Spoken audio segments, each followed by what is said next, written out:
Movie മാനിയ റീക്യാപ്സ് എന്ന് നമുക്കൊരു ചാനലുണ്ട്. അതിലാണ് 1 മണിക്കൂറും അതിന് മുകളിലുമുള്ള ഡ്രാമാസ് നമ്മൾ വലിയ വീഡിയോസ് ആയിട്ട് അപ്ലോഡ് ചെയ്യുന്നത്. അപ്പോൾ കൂട്ടുകാർ കമന്റ്സിൽ പറയാറുള്ള ചില ഡ്രാമാസ് ഒക്കെ ഓൾറെഡി അതിൽ ഇട്ടിട്ടുള്ളതാണ്, ചിലത് ഇനി നമ്മൾ ഇടാൻ പോകുന്ന ഡ്രാമാസ് ആണ്. അതുകൊണ്ട് മൂവി മാനിയ റീക്യാപ്സ് എന്ന നമ്മുടെ ആ ചാനൽ സബ്സ്ക്രൈബ് ചെയ്തിട്ടില്ലാത്ത കൂട്ടുകാർ ഒന്ന് സബ്സ്ക്രൈബ് ചെയ്ത് ചെക്ക് ചെയ്യുക. നിങ്ങൾ കമന്റ്സിൽ ആവശ്യപ്പെടുന്ന ചില ഡ്രാമാസ് അതിലുള്ളതാണ്. ഇന്ന് നമ്മൾ മൂവി മാനിയ റീക്യാപ്സിൽ മൈ ഡീമന്റെ എപ്പിസോഡ് വലിയ വീഡിയോ ആയിട്ട് ഇട്ടിട്ടുണ്ടായിരുന്നു. കൂട്ടുകാർ കണ്ടു നോക്കണേ, പ്രത്യേകിച്ച് മൈ ഡീമൻ ഇടാനായിട്ട് ആവശ്യപ്പെട്ടിട്ടുള്ള കൂട്ടുകാർ. അപ്പൊ നമുക്ക് വേഗം തന്നെ വീഡിയോയിലേക്ക് കിടക്കാം. അങ്ങനെ എപ്പിസോഡിന്റെ തുടക്കത്തിൽ നമ്മൾ കാണുന്നത് ഓഫീസാണ്. അവിടെ ഇപ്പോ ഇവാൻ ഷവോയെ ഹെൽപ്പ് ചെയ്യുന്ന രീതിക്ക് ആ ഒരു പ്രശ്നത്തിൽ ഇടപെട്ടിരിക്കുകയല്ലേ. 24 മണിക്കൂർ സമയം ചോദിച്ച് അതിനുള്ളിൽ അത് സോൾവ് ചെയ്ത് കൊടുക്കുമെന്ന രീതിക്ക് അതിനെപ്പറ്റി ഇപ്പോൾ ഓഫീസിൽ ചർച്ചയാവുന്നുണ്ട്. എന്തായാലും ആ ഒരു കാര്യത്തിൽ വളരെ തിരക്കായതുകൊണ്ട് തന്നെ ജിയാങ്ങിന് പിന്നീട് ഇവാനോട് സംസാരിക്കാനൊന്നും പറ്റുന്നില്ല. വീട്ടിലെത്തി അവൻ വരുമെന്ന് അവൾ കുറെ നേരം വെയിറ്റ് ചെയ്തിരിക്കുന്നുണ്ടെങ്കിലും അവൻ ലേറ്റ് നൈറ്റ് ഓഫീസിൽ നിന്നങ്ങനെ വർക്ക് ചെയ്യായിരുന്നു. അവൾക്കാകട്ടെ അവൻ അടുത്തില്ലാത്തതിന്റെ കുറച്ച് സങ്കടമുണ്ട്. പിന്നെ ഷവോയുടെ കൂടെയാണോ എന്ന ആ ഒരു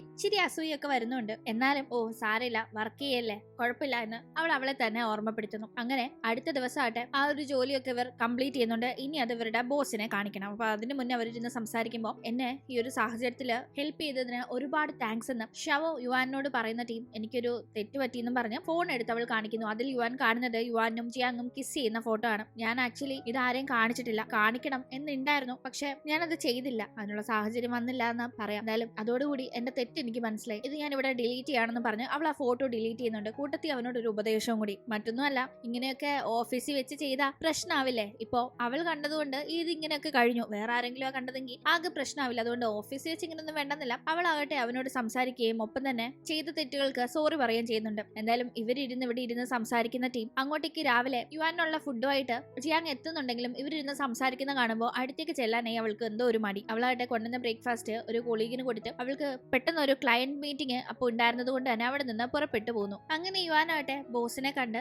അവരുടെ ഈ ഒരു തെറ്റ് തിരുത്തിയ ആ ഒരു പ്ലാനും കാര്യങ്ങളൊക്കെ കാണിക്കുമ്പോൾ അത് ആ ഒരു ക്ലയന്റിനും ഇഷ്ടപ്പെടുന്നുണ്ട്, ബോസിനും ഇഷ്ടപ്പെടുന്നുണ്ട്. അതുകൊണ്ട് തന്നെ ഇവരുടെ ഭാഗത്തു നിന്നുണ്ടായ ഒരു മിസ്റ്റേക്ക് സോൾവ് ആയി പോകുന്നുണ്ട്. എന്തായാലും അതിനുശേഷം ഒന്ന് ഫ്രീ ആകുമ്പോഴാണ് ജിയാങ് ഓഫീസിലില്ല എന്ന കാര്യം യുവാൻ ശ്രദ്ധിക്കുന്നത് തന്നെ. അവൾ ഓഫീസിൽ വന്നിട്ട് പോയി എന്നത് മനസ്സിലാക്കുന്നവൻ അവളെ വേഗം വിളിക്കുന്നുണ്ടെങ്കിലും ജിയാങ് കോൾ അറ്റൻഡ് ചെയ്തില്ല. ഇതേ ടീം ഡൂലിക്ക് ഒരു ഫോട്ടോ ഒരാൾ മെസ്സേജ് അയക്കുന്നുണ്ട്. ആ ഫോട്ടോ ഓപ്പൺ ചെയ്യുന്ന ഡൂലെ ആകെ ഷോക്കാവുന്നു. കാരണം അത് ഒരു ഹോട്ടൽ റൂമില് ബോധം കിട്ടുകിടക്കുന്ന ജിയാങ്ങിന്റെ ചിത്രമായിരുന്നു. ജിയാങ്ങിനെ ബിസിനസ് മേറ്റ് എന്ന് പറഞ്ഞ് വിളിച്ചു വരുത്തിയ ആ ഒരു ക്ലയന്റ് അവളെ ഇങ്ങനെ ആക്കി അത് ഡൂലേക്ക് ഫോട്ടോ അയച്ചു കൊടുത്ത് അവനെ പേടിപ്പിക്കുന്നതാണ്. എന്തായാലും ഡൂലെ വേഗം തന്നെ അങ്ങോട്ടേക്ക് ചെന്ന് ജിയാങ്ങിനെ രക്ഷപ്പെടുത്തുന്നുണ്ട്. തുടർന്ന് വേഗം ഹോസ്പിറ്റലിൽ എത്തിക്കുമ്പോഴേക്കും അവിടേക്ക് കാര്യം അറിഞ്ഞ് സൂലിയും ചുവാനും എത്തുന്നുണ്ടായിരുന്നു. ഡൂലെ ഇവർ വന്ന ശേഷം പേടിക്കാനൊന്നുമില്ല, അല്പം കഴിയുമ്പോൾ മയക്കം തെളിയുമെന്ന് പറഞ്ഞ് അവിടെ നിന്ന് മടങ്ങാണ്. ഒരാളെ കാണാനുണ്ടെന്ന് പറഞ്ഞാണ് അവൻ പോകുന്നത്. ഇവിടെ ഇത്രയും കാര്യം നടന്ന ശേഷമാണ് ജിയാങ്ങിന് വയ്യാണ്ടായി ഇങ്ങനെ ഹോസ്പിറ്റലായി എന്ന കാര്യം യുവാൻ അറിയുന്നത്. യുവാൻ വേഗം അങ്ങോട്ടേക്ക് പുറപ്പെടുന്നുണ്ട്. അപ്പോഴേക്കും സൂലി ആകട്ടെ സത്യത്തിൽ ഡൂലിയാണ് ജിയാങ്ങിന് നല്ലൊരു മാച്ച് എന്നാണ് അവൾ കരുതിയിരുന്നത്. ആ ഒരു തോന്നൽ അവളുടെ ഉള്ളിൽ ഉണ്ടായിരുന്നത് കൊണ്ട് തന്നെ അവളിപ്പോ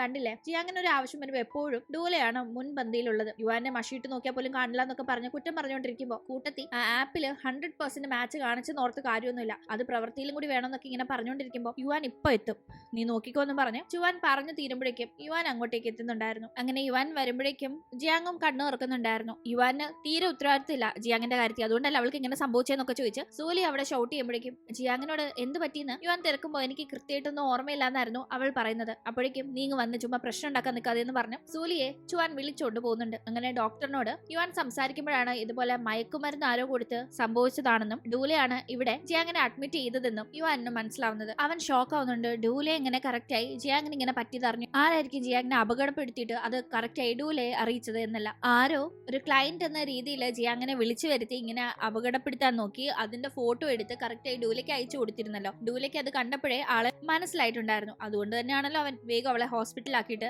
ആളെ കാണാനേ പോയത്. അങ്ങനെ ഡൂലെ ആ ആളെ കാണുമ്പോഴാണ് നമുക്ക് മനസ്സിലാവുന്നത് അത് മറ്റാരും അല്ല ലിൻഡയാണെന്ന്. ലിൻഡ ഡൂലെ ഇഷ്ടപ്പെടുന്നത് ജിയാങ്ങിനെയാണെന്ന് കറക്റ്റായി മനസ്സിലാക്കി അവനൊന്ന് ഭീഷണിപ്പെടുത്താനായി അത് ചെയ്തിരിക്കുകയാണ്. എന്തായാലും ഡൂലെ അതിനെപ്പറ്റി ലിൻഡയോട് ഇപ്പോൾ ചോദിക്കാനായി എത്തുമ്പോൾ അവളായിട്ട് അവനോട് ഭയങ്കര അഹങ്കാരത്തിൽ സംസാരിക്കുന്നുണ്ട്. നീ ഇഷ്ടപ്പെടുന്നത് ജിയാങ്ങിനെ ആണെങ്കിൽ അതൊരിക്കലും നടക്കാനേ പോകുന്നില്ല, അവളുടെ അച്ഛൻ ആരാണെന്ന് ഞാൻ ഇപ്പോഴാണ് മനസ്സിലാക്കിയതെന്നല്ല ലിൻഡ പറയുമ്പോൾ കൂട്ടത്തിൽ തന്നെ അവളുടെ അച്ഛന്റെ മരണത്തിന് ഇൻഡയറക്റ്റ് ആയിട്ടാണെങ്കിൽ പോലും നീ ഉത്തരവാദിയാണ് എന്നത് അറിഞ്ഞു കഴിഞ്ഞാൽ അവൾ നിന്നെ 7 അയില തടുപ്പിക്കില്ല, എന്താ ശരിയല്ലെന്നല്ല ലിൻഡ കുത്തിക്കൊണ്ട് ചോദിക്കുമ്പോൾ ഉത്തരം മുട്ടി നിൽക്കുകയാണ് ഡൂലെ. ഞാൻ പറഞ്ഞിരുന്നില്ലേ ഡൂലേക്ക് ജിയാങ്ങിന്റെ അച്ഛന്റെ പേര് കേട്ടപ്പോൾ തന്നെ ആകെപ്പാടെ വല്ലാതെ അസ്വസ്ഥത അനുഭവപ്പെട്ടിരുന്നു. അവളുടെ അച്ഛന്റെ മരണത്തിന് താൻ അറിഞ്ഞോ അറിയാതെ ഒരു കാരണമായി മാറിയല്ലോ എന്ന ആ ഒരു കുറ്റബോധമായിരുന്നു അവനുണ്ടായിരുന്നത്. എന്താണെന്ന് സംഭവിച്ചത് എന്നറിയാനായി നമുക്ക് വേഗം ഒരു ഫ്ലാഷ് ബാക്കിലേക്ക് പോവാം. ജിയാങ്ങിന്റെ അച്ഛൻ ഒരു നൂഡിൽസ് കമ്പനി നടത്തുന്നുണ്ടായിരുന്നു. ആ ഒരു കമ്പനി നല്ല ഫേമസ് ആയി നല്ല രീതിക്ക് മുന്നോട്ട് പോകുന്നതിന്റെ ഇടയിൽ വലിയ വലിയ കമ്പനീസ് ഒക്കെ ഈ ചെറിയ കമ്പനിയെ അതിന്റെ ആ ഒരു വളർച്ച കണ്ട് എത്രയും പെട്ടെന്ന് ടേക്ക് ഓവർ ചെയ്യാനായിട്ട് ശ്രമം നടത്തിയിരുന്നു. ഈ ടീം അതിന്റെ ഭാഗമായി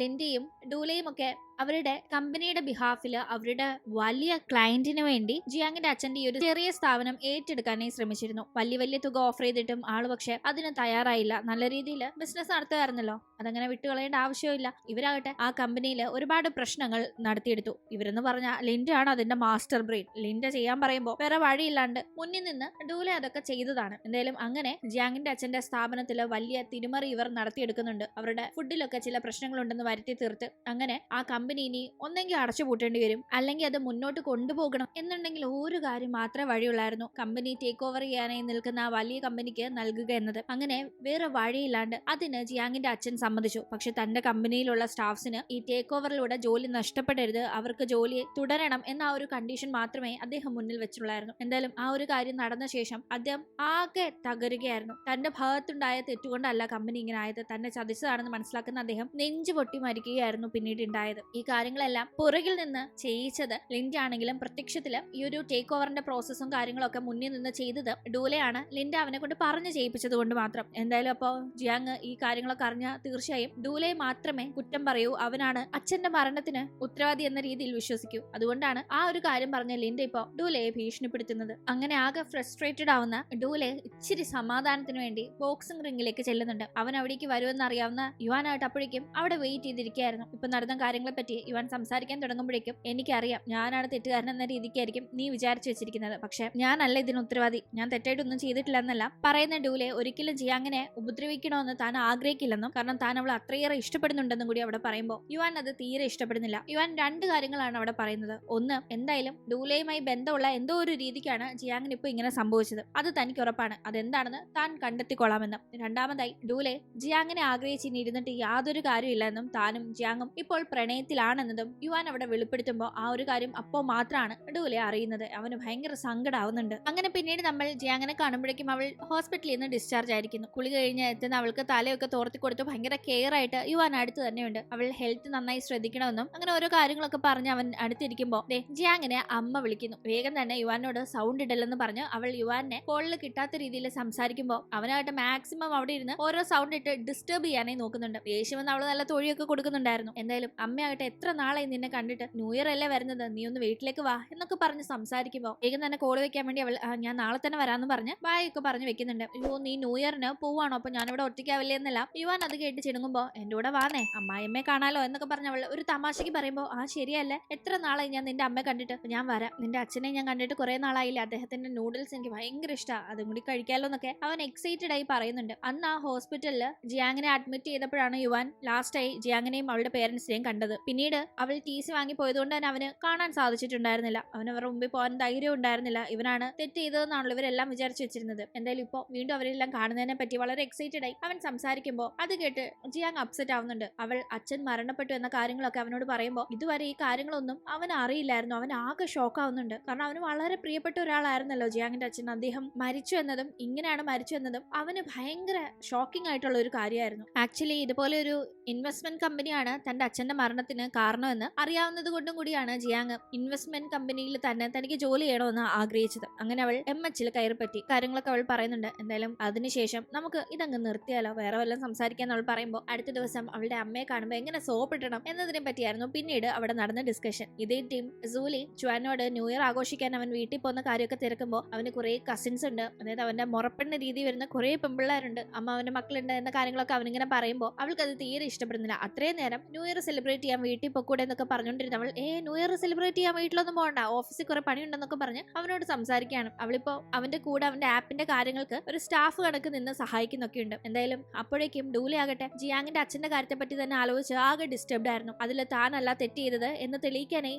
ഡൂലയ്ക്ക് തെളിവൊന്നുമില്ല, ലിൻഡ ആയിരുന്നു എല്ലാത്തിനും പിന്നിലെന്ന് തെളിയിക്കാനായി എന്ത് ചെയ്യാൻ സാധിക്കുമെന്ന് അവൻ ആലോചിക്കുമ്പോഴാണ് അന്ന് ആ ഒരു കാര്യങ്ങളെ പറ്റിയൊക്കെ ഇവർ ഡിസ്കസ് ചെയ്യുകയും ജിയാങ്ങിന്റെ അച്ഛന്റെ കയ്യിൽ നിന്ന് ഡോക്യുമെന്റ്സ് സൈൻ ചെയ്ത് വാങ്ങുകയും ഒക്കെ ചെയ്തപ്പോൾ ഡൂലയും ലിൻഡയും അല്ലാതെ മൂന്നാമതൊരു വേറൊരാളും കൂടി അവിടെ ഉണ്ടായിരുന്നു. അയാളെ പറ്റി ഡൂലെ ഓർക്കുന്നത് അയാളെ കോൺടാക്ട് ചെയ്താലും താൻ നിരപരാധിയാണ് എന്നത് തെളിയിക്കാനായി ചിലപ്പോൾ സാധിക്കുമെന്ന് തോന്നുന്ന ഡൂലെ അയാളെ കോൺടാക്ട് ചെയ്യുന്നത് നമുക്ക് കാണാം. അങ്ങനെ അടുത്ത ദിവസം നമ്മൾ ഓഫീസ് കാണുമ്പോഴേക്കും ന്യൂ ഇയർ സെലിബ്രേഷന് ജിയാങ്ങിന്റെ കൂടെ പോകാനായി യുവാൻ പ്ലാൻ ചെയ്തെങ്കിലും അവന് പോകാൻ സാധിക്കില്ല. ഒരു ചെറിയ ബിസിനസ് ട്രിപ്പ് പോകാനായിട്ടുണ്ട്. അത് ഒഴിവാക്കാൻ സാധിക്കാത്തതുകൊണ്ട് തന്നെ അവൻ ആ കാര്യം പറഞ്ഞ് അവളെ കൺവിൻസ് ചെയ്യും. അപ്പോൾ ഒരു കിസ് അടിക്കുകയൊക്കെ ചെയ്യുമ്പോഴാണ് അങ്ങോട്ടേക്ക് ഷവോയുടെ വരവ്. പെട്ടെന്ന് തന്നെ ഇവർ ചിതറി പോകുന്നുണ്ട്. ഈ ടീം ഷവോ കാര്യം മനസ്സിലാക്കി യുവാനെ വഴക്ക് പറയാണ്. എത്ര പറഞ്ഞാലും നിനക്ക് മനസ്സിലാവില്ലല്ലേ, ലാസ്റ്റ് ഇത് വലിയ പ്രശ്നമാകുമ്പോഴേ നീ പഠിക്കുള്ളൂ എന്നൊക്കെ. ഇത്തവണ ഒരു സ്നേഹത്തിന്റെയും കരുതലിന്റെയും രീതിയിൽ അവനെ ഇങ്ങനെ ശകാരിച്ചുകൊണ്ട് അവൾ നേരെ ജിയാങ്ങിനെ കാണാനേ ചെല്ലുന്നുണ്ട്. യുവാനും അവളും റിലേഷൻഷിപ്പിലാണെന്ന് തനിക്ക് അറിയാമെന്ന് പറയുന്ന ഷവോ താനും യുവാനെ ഇഷ്ടപ്പെട്ടിരുന്നു, അത് നിനക്കും അറിയാവുന്നതല്ലേന്ന് ജിയാങ്ങിനോട് ചോദിക്കുന്നുണ്ട്.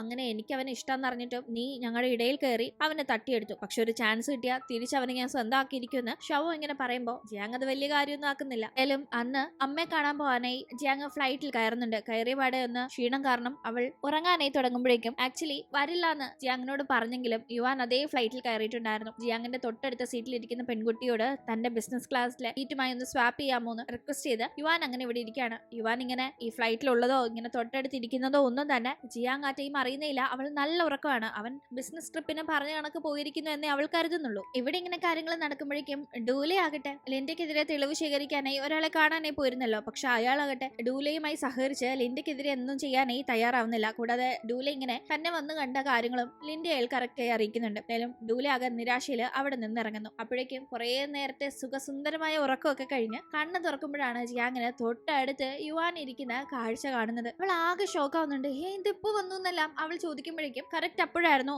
New year. എല്ലാവരും ഹാപ്പി ന്യൂ ഇയറിന് ഫ്ലൈറ്റിലിരുന്ന് വിഷ് ചെയ്യുമ്പോഴേക്കും ജിയാങ്ങും യുവാനും വളരെ ഹാപ്പിയാണ്. ന്യൂ ഇയറിന് അവർക്ക് ഒന്നിച്ചുണ്ടാവാനായി സാധിച്ചല്ലോ. അവർ റിലേഷൻഷിപ്പിലായ ശേഷമുള്ള ഫസ്റ്റ് ന്യൂ ഇയർ അല്ല. അങ്ങനെ ഇവരിവിടെ ഹാപ്പി ആയിരിക്കുമ്പോഴേക്കും ആകെ അപ്സെറ്റ് ആയിരിക്കുന്ന ഡൂലെ ന്യൂ ഇയർ ആയിന്ന് കാണുമ്പോൾ ജിയാങ്ങിനെ വളരെയധികം മിസ് ചെയ്യുന്നുണ്ട്. അവന് ഭയങ്കര സങ്കടം വന്നിരിക്കുകയാണ്. ആ ടീം അവൻ ഒരുപാട് ഇഷ്ടപ്പെടുന്ന അവളെ കാണണമെന്നൊക്കെ അവളെ വിഷ് ചെയ്യണമെന്നൊക്കെ അവന് ഒരുപാട് ആഗ്രഹം ഉണ്ടെങ്കിലും കോൺടാക്ട് ചെയ്യാനൊന്നും ശ്രമിക്കുന്നില്ല. മറിച്ച് അവൾക്ക് ഹാപ്പി ന്യൂ ഇയർ മനസ്സിൽ അവൻ വിഷ് ചെയ്യാണ്. ഇതേ ടീം ലിൻഡ ഡൂലയെ ഓർത്ത് അവൻ ന്യൂ ഇയറിന് തന്റെ കൂടെ ഇല്ലല്ലോ എന്ന് ആ ഒരു സങ്കടത്തിൽ നിൽക്കാണ്. ഇതേ ടീം സൂലിയും ചുവാനും ഒന്നിച്ചേർന്നുണ്ടായിരുന്നത്. അവർ ന്യൂ ഇയറിന് വിഷ് ചെയ്ത് അങ്ങനെ ഹാപ്പി ആയി നിൽക്കുന്ന ആ ടീം തന്നെ എവിടുന്നൊക്കെയോ ധൈര്യം സംഭരിച്ച് സൂലി ചുവാനെ കിസ് ചെയ്ത് അവനെ ഇഷ്ടമാണെന്ന് അറിയിക്കുന്നുണ്ട്. ഇന്നോ ഇന്നലെയോ തുടങ്ങിയ ഇഷ്ടമല്ല, അവനെ ഫസ്റ്റ് കണ്ടപ്പോൾ മുതൽ അവൾക്ക് ഇഷ്ടമാണ്. First sight love. ആ ഒരു ഇഷ്ടം കൊണ്ടാണ് പിന്നീട് അവന്റെ പുറകെ അവൾ ഓരോ കാര്യങ്ങൾ ഉണ്ടാക്കി നടന്നത് എന്നൊക്കെ അവൾ ഇപ്പൊ പറയുമ്പോൾ അവൻ ആക്ച്വലി അവളെ ഇഷ്ടമാണെങ്കിലും അത് പുറമെ പ്രകടിപ്പിക്കാതെ അവൻ അത് പിന്നെ ആ ആപ്പില് നമുക്ക് ജസ്റ്റ് 1% മാച്ചേ ഉള്ളൂ, ആ നമ്മളൊന്നും സെറ്റ് ആവില്ല എന്ന് പറഞ്ഞ് അവിടെ നിന്ന് അവളെ റിജക്ട് ചെയ്ത് പോകുന്നുണ്ടെങ്കിലും വല്ലാതെ സങ്കടപ്പെട്ടിരിക്കുന്നതാണ് നമ്മൾ കാണുന്നത്. അവളെ ഇഷ്ടമാണ്, പക്ഷെ ആപ്പില് വലിയ മാച്ച് കാണിക്കാത്തതുകൊണ്ട് അതങ്ങോട്ട് അവന് സമ്മതിക്കാൻ വയ്യ. ഇതേ ടീം അവനിങ്ങനെ എടുത്തടിച്ച് റിജക്ട് ചെയ്തത് അവൾക്ക് ഭയങ്കര സങ്കടമായിട്ടുണ്ടായിരുന്നു. അവൾ അതുകൊണ്ട് തന്നെ ഇനി അവനെ ശല്യപ്പെടുത്തണ്ടെന്ന് കരുതി ഇനി അവന്റെ മുന്നിലേക്ക് വരില്ല എന്നൊക്കെ ഒരു പേപ്പറിൽ ഗുഡ് ബൈ ഒക്കെ എഴുതി അവിടെ നിന്ന് പോവാണ്. ജിയാങ്ങും യുവാനും ഇപ്പൊ ഇവിടെ സ്ഥലത്തില്ലാത്തത് കൊണ്ട് തന്നെ അവരുടെ വെൽത്തിനെ നോക്കാനായി സൂലിയായിരുന്നു ഏൽപ്പിച്ചിട്ടുണ്ടായിരുന്നത്. അപ്പോഴേക്കും അമ്മയുടെ അടുത്തേക്ക് ജിയാങ് യുവാനെയും കൊണ്ട് എത്തിയിട്ടുണ്ടായിരുന്നു. ആദ്യം യുവാനെ അമ്മയ്ക്ക് മനസ്സിലാവുന്നില്ലെങ്കിലും പരിചയപ്പെടുത്തുന്ന അവൾ ഇതാ പഴയ യുവാനാണെന്ന് പറയുമ്പോൾ അമ്മയ്ക്ക് ഒരുപാട് സന്തോഷമാവുന്നുണ്ട്. അവൻ ഒരുപാട് മാറിപ്പോയിന്ന് സ്നേഹം കൊണ്ട് അടുത്തിരുന്ന് സംസാരിക്കുന്നതിന്റെ ഇടയിൽ ഇവൻ ജിയാങ് വർക്ക് ചെയ്യുന്ന കമ്പനിയിൽ ഒരു ടോപ്പ് ഒഫീഷ്യൽ ആണെന്നും കൂടി അറിയുമ്പോൾ അതിലും ഒരുപാട് സന്തോഷിക്കുന്നുണ്ട്. അങ്ങനെ അതിനുശേഷം ഇവര് വന്നതിന്റെ സ്പെഷ്യൽ ആയിട്ട് എന്തെങ്കിലുമൊക്കെ കുക്ക് ചെയ്യാൻ സാധനങ്ങൾ വാങ്ങാനായി അമ്മ മാർക്കറ്റിലേക്ക് പോകാനായി തുടങ്ങുമ്പോൾ ഞാനും ഉണ്ടെന്ന് പറഞ്ഞ് യുവാനും കൂടെ പോകുന്നുണ്ട്. അങ്ങനെ പോകുന്ന വഴി ചില പരിചയക്കാരെ കാണുന്ന ടീം ആരാ ഇതെന്നെല്ലാം അവർ ജിയാങ്ങിന്റെ അമ്മയോട് തിരക്കുമ്പോൾ ജിയാങ്ങിന്റെ ബോയ് ഫ്രണ്ട് വല്ലതും ആണോ എന്ന് ചോദിച്ചാണ് തിരക്കുന്നത്. സത്യത്തിൽ അതാണ് സംഭവമെങ്കിലും പെട്ടെന്ന് അമ്മയുടെ മുമ്പിൽ വെച്ച് അതങ്ങ് സമ്മതിക്കാതെ യുവാൻ അല്ലല്ല ഞങ്ങൾ ജസ്റ്റ് പരിചയക്കാർ മാത്രമാണെന്ന് പറയുമ്പോൾ അമ്മയ്ക്കാകട്ടെ ഇവർ തമ്മിൽ ഒന്നിക്കണമെന്ന് ഇവരിപ്പോ ഒന്നിച്ച് കണ്ടപ്പോൾ ഒരു വല്ലാത്ത ആഗ്രഹം തോന്നുന്നുണ്ട്. കുട്ടിക്കാലം മുതലേ പരസ്പരം അറിയാവുന്നവരാണ്. ഒപ്പം തന്നെ ഇപ്പോഴും അവരിതേ ഒന്നിച്ചുണ്ട്. എങ്കിൽ ഇവർ നല്ലൊരു ചേർച്ചയായിരിക്കും എന്ന് അമ്മയ്ക്ക് തോന്നുന്നുണ്ട്. പക്ഷെ അത് എടുത്തടിച്ച് എങ്ങനെയാ ചോദിക്കാൽ, ഇപ്പൊ കണ്ടതല്ലേ ഉള്ളൂ. അതുകൊണ്ട് അതിനൊരു അവസരം അമ്മ നോക്കിയിരിക്കുകയാണ്. എന്തായാലും പിന്നീട് ഇവർ 3 പേരും ഒന്നിച്ച് ഹാപ്പിയായി കുറെ ടൈം സ്പെൻഡ് ചെയ്യുന്നുണ്ട്. ഇടയിൽ സോഫയിൽ കിടന്നുറങ്ങുന്ന യുവാന്റെ അടുത്തേക്ക് അമ്മ അറിയാതെ ജിയാങ് വന്ന് കിടക്കുന്നു. നൈസായിട്ട് അവരവിടെ കുറച്ചു നേരം മിണ്ടിയും പറഞ്ഞൊക്കെ ഇരിക്കുന്ന ആ ഒരു സമയത്ത് അമ്മ അത് കണ്ടുകൊണ്ട് എത്തുകയും ഇവർ തമ്മിൽ റിലേഷൻഷിപ്പിലാണെന്ന് മനസ്സിലാക്കുകയും ചെയ്യുന്നു. അമ്മയ്ക്ക് അതിൽ യാതൊരുവിധ കുഴപ്പമില്ലായിരുന്നു. ഇവർ ഒന്നിക്കണമെന്നാണ് അമ്മ ആഗ്രഹിക്കുന്നത്. അമ്മ അതിന്റെ സന്തോഷത്തിൽ ഇവരുടെ റിലേഷനെ അപ്രൂവ് ചെയ്യുന്നുണ്ടെങ്കിലും അതിനുശേഷമാണ് യുവാന്റെ വിസിറ്റിംഗ് കാർഡ് താഴെ വീണ് അമ്മയ്ക്ക് കിട്ടുന്നത്. അതിൽ MH എന്ന് കാണുമ്പോൾ അമ്മ ആകെ ഷോക്കാവുന്നു. കാരണം തന്റെ ഹസ്ബൻഡിന്റെ മരണത്തിന് കാരണം MH സെക്യൂരിറ്റീസ് എന്ന ഒരു ഇൻവെസ്റ്റ്മെന്റ് കമ്പനി ആണെന്നാണ് അമ്മ കരുതിയിരിക്കുന്നത്. അമ്മ ആ ഒരു കമ്പനിയിൽ ജോലിക്ക് പോകരുതെന്ന് ജിയാങ്ങിനോട് പറഞ്ഞിരുന്നതുമാണ്. പക്ഷെ അവൾക്ക് അവിടെ തന്നെ ജോലിക്ക് പോകണം എന്നുള്ളത് കൊണ്ട് അവൾ അമ്മയോട് കള്ളം പറഞ്ഞായിരുന്നു ജോലിക്ക് പോയത്. അവൾ അവിടെയാണ് ജോലി ചെയ്യുന്നതെന്നതും അവിടെ തന്നെയാണ് യുവാനും ജോലി ചെയ്യുന്നതെന്നതും ഇപ്പോഴാണ് അമ്മ അറിയുന്നത്. അതുകൊണ്ട് അതുകൊണ്ട് തന്നെ അമ്മ ആകെ കലിപ്പാവുന്നുണ്ട്. രണ്ടുപേരോടും ഒരിക്കലും തനിക്ക് ഇവരുടെ റിലേഷനെ അക്സെപ്റ്റ് ചെയ്യാൻ കഴിയില്ല എന്ന് തന്നെ അമ്മ അവിടെ പറയുകയും ജിയാങ്ങിനോട് തന്നോട് കള്ളം പറഞ്ഞ് അവിടെ ജോലിക്ക് പോയതിന് ഭയങ്കരമായി ദേഷ്യപ്പെടുകയും ചെയ്യുന്നുണ്ട്. ശേഷം എന്ത് സംഭവിക്കുമെന്ന് നമുക്ക് അടുത്ത എപ്പിസോഡിലൂടെ കാണാം. ഇന്നത്തെ വീഡിയോ ഇഷ്ടമായാൽ മറക്കാതെ ലൈക്ക് ചെയ്തും ഷെയർ ചെയ്തും സബ്സ്ക്രൈബ് ചെയ്തും സപ്പോർട്ട് ചെയ്യണേ. വീണ്ടും പുതിയൊരു എപ്പിസോഡുമായി കണ്ടുമുട്ടും വരെ